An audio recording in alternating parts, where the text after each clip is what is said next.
Hey everybody, this is Chris with PC360 again, and we're here to do a real light teardown of an ASUS X556U laptop. We are doing a solid state drive replacement. This specific laptop actually does come with a solid state drive, however, it's extremely cheap. The customer gave it to me saying they were getting a bunch of errors, ran some diagnostics on it, and it does seem like the drive is failing. So we are going to move the data onto another solid state drive and install that.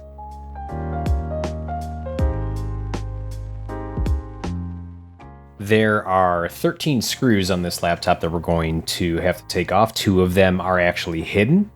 And it's important to kind of note, as I drop these screws, that on this laptop, the screws are different sizes based on where they're at, and there's not really any rhyme or reason, it seems.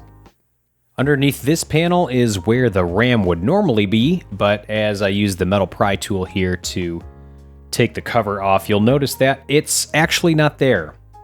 This specific model of laptop, the 8 gigabytes of RAM is actually soldered directly to the board underneath that black plastic strip there. There is a slot to add another stick of RAM if you wanted to.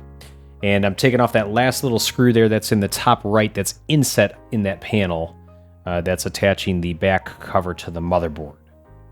And there is one more hidden screw underneath the top left rubber foot. So we're going to unscrew that, and that'll release the rest of the back panel from the motherboard. And now we're just going to pry off the CD tray cover here. It should come off really easy. There's no screws inset like there are in some laptops. It's just held in by little plastic feet. So we can pull the cover off with our hands here. We shouldn't really need a pry tool. You get a really good grip right on the hinge, and it pops right up and right on out. In order to get the hard drive out of its little bay, we have to unclip the little hard drive ribbon going to that left controller board there. And it is held by a little bit of adhesive. We could just pull it right off there, set it aside. And then there are 2 screws on the right-hand side, and you'll notice that the brackets actually go underneath that left controller board. So we need to pry out that left controller board that's just held there by a tiny little plastic nubbin. And we'll pull that out, and we'll just set that aside here.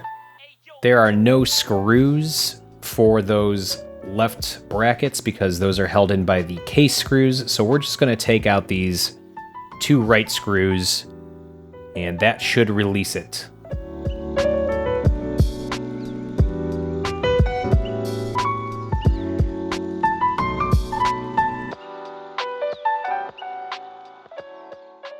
Now all we have to do is unscrew the 4 screws on the bracket.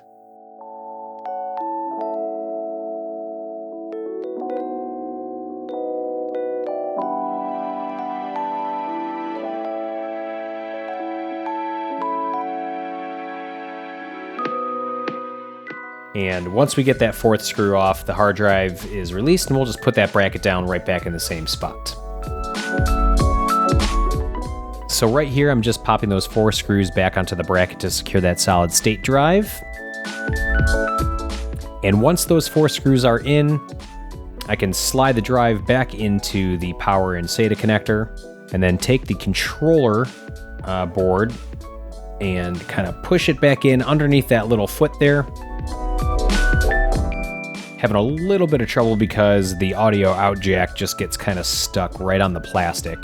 And now that the controller board is back in, we can take the 2 bracket screws that keep the bracket attached to the motherboard and reattach those as well. Now we're going to take our little hard drive ribbon cable and reattach it to the controller board on the left, push down the little adhesive strip there, keep it there nice and snug, slide that back into the main motherboard, and push down both little tabs. Got that foot stuck to my finger. So now we'll pop back on the back plastic cover, and we're going to take the screw for inside of the RAM module and then pop on that plate and screw that back in.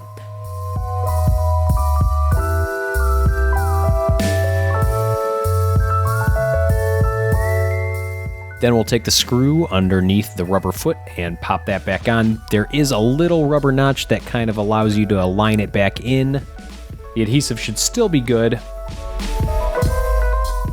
And then we're going to pop on the CD tray cover right back in. That'll snap with 3 little plastic snaps.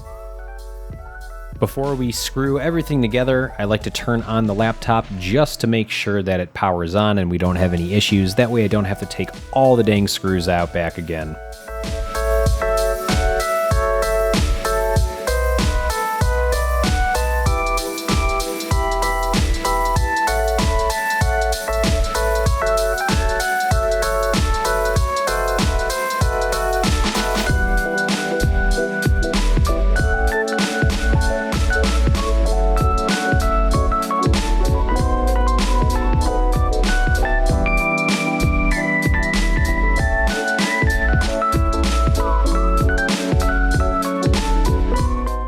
There we go. We got a nice, welcoming Windows 11 setup boot screen. So we can close the lid here, and if you carefully left your screws where you should have, we're going to put them right back in the right place.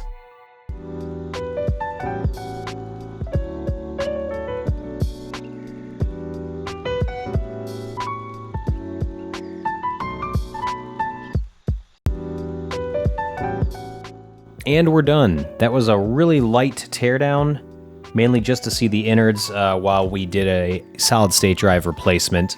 I've got about 2 more videos where the narration isn't going to quite match what's going on screen.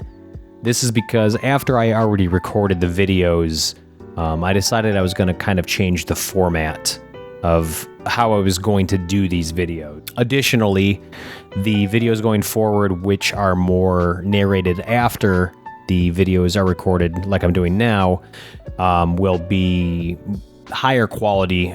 You'll get a nice 4K 60 for those that want to see it and get a little better look at the fine details. So once again, thank you for watching. I hope this helps somebody out there, and not just me. If you want, subscribe, maybe like the video. You don't have to subscribe. A like always helps, though. Keeps that algorithm doing something, I'm sure. Probably not. Who cares? Hope you enjoyed it.